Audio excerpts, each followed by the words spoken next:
I will not be with you anymore unless you stop trying to find life in the things that are under the ban.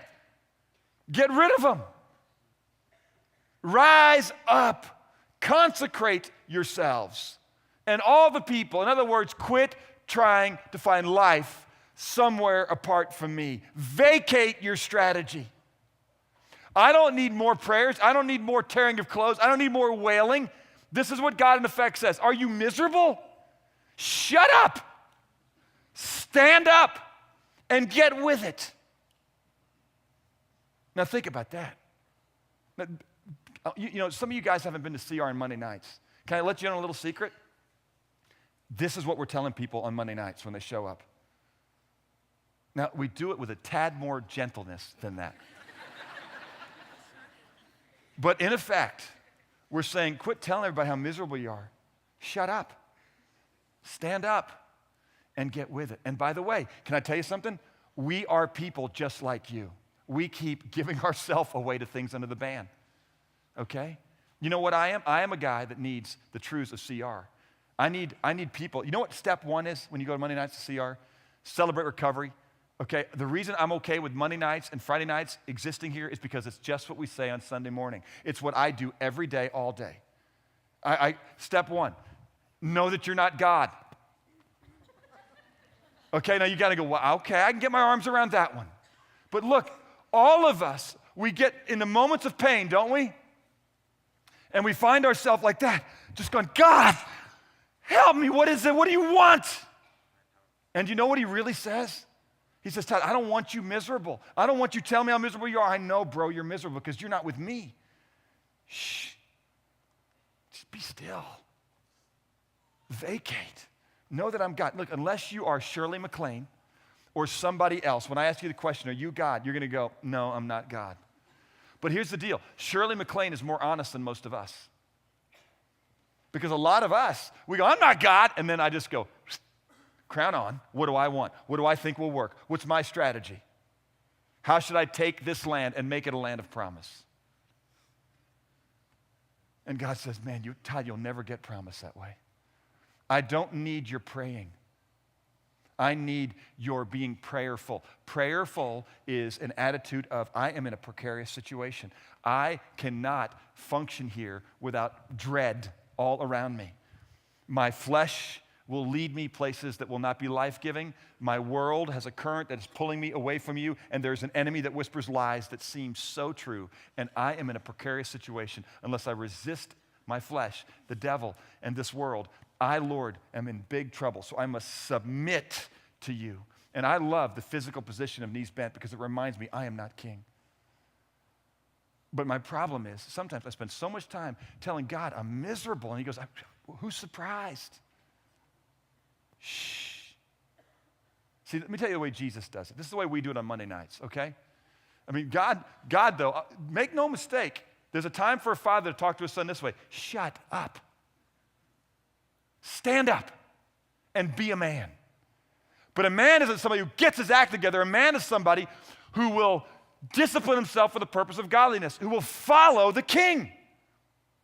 Jesus says this in Matthew 11, verse 28. He says, come to me, which is say, shh. Come to me, all who are weary, and if you're heavy laden, and I will give you rest. Take my yoke. In other words, you've got to be guided by this thing. Make no mistake, I'm not just setting you free to go wherever you want. You got to strap yourself to me. Let's plow together. And learn from me, for I am gentle and humble in heart. Where I'm going to take you, the row we are hoeing, we're hoeing, but it will bring rest to your souls. Nowhere else will you find that rest. My yoke is easy and my burden is light. So stand up, strap yourself to me, and follow me, son. Because don't strap yourself to an image in the mirror. That's a lie. Don't strap yourself to a fantasy on the computer. That's a lie. Don't strap yourself to that bottle. It's a lie. Don't strap yourself to illicit, fleeting relationships. It's a lie. Don't strap yourself to success in the world. It's a lie. I know you're miserable. No wonder you're miserable. Yoke with me. Shh. Stop with all you're praying about how hard it is. I know it's hard because you're trying to find life where there is no life. You cannot get juice from that rock. Squeeze it all that you want. Come to me. Now look, I want to tell you guys, I get it. I love Cheetos. I love them. But if I ate Cheetos, and if I let my kids, I'm a dad, and I have turned them on to Cheetos. I've turned them on to Skittles. I've turned them on to Mountain Dew, peanut M&Ms. Okay, I've turned them on to them all. Over here, man. This stuff is under the ban. This Captain Crunch with Crunch Berries, it's under the ban. But hey, these Lucky Charms, enough of Mom's shredded wheat. Come here, over here. All right? And we're over there. Every time I come up from the grocery store, she looks at me, she goes, what? What are you doing? I just look at her, I go, I don't know. It's under the ban, I know, but I love it. But here's the thing. If that's all my kids ate, and so what we got to do is we got to teach them, look, God loves you. God has a program for sex. He loves sex. Okay, but it's got to be used this way. There is a place for Cheetos and Lucky Charms, but if it is your diet, if it is your primary diet, man, you are in big trouble. If it's your life, look out. And gang, you can cry all day long, God, I love this, all I want. He says, you got to use it my way. None of that stuff, okay? None of that stuff is going to be wrong if you use it my way. I gave you drugs. Use them my way. It helps you during major surgery. Okay, but you try to drag them out and have your whole life be inoculated, you are in deep trouble. I gave you money. It's a wonderful servant. If you make it your master, you're in big trouble. So you got to quit making these things life-giving to you. They are to serve you underneath my authority. Listen to me. I can hear you. But are you God? If you're God, why is your life? Don't yell at me. This is Proverbs 19:2-3.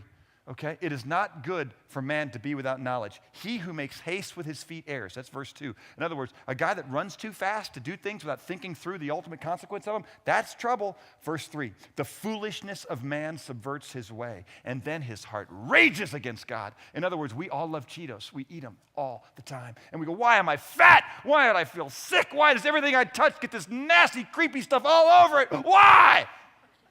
And he looks at you, and he goes, it's the Cheetos.